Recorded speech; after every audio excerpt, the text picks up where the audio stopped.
guys, ito yung paulit-ulit na comment nung 16 years old ako. Commercial model hanggang artista hanggang ngayon. Smiling face raw ako. Napaka-friendly ng face ko kung positive kang tao.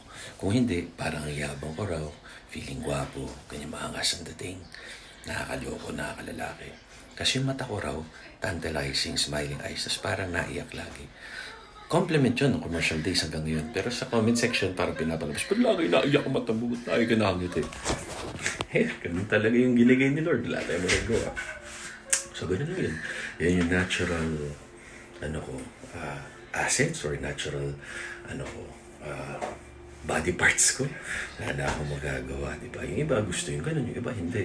Ang maganda, wala naman akong piler sa air, di ba? So, ganun lang naman yun. I'm trying to be as positive as possible. Kung ayaw nyo sa akin, ayaw ko rin naman sa inyo. Wala naman kayo ambag sa buhay ko. You can just block or unfollow. Ganun lang simple. Tama kayo, mali ako na si doctor. Do or should you be healthy? Always pray.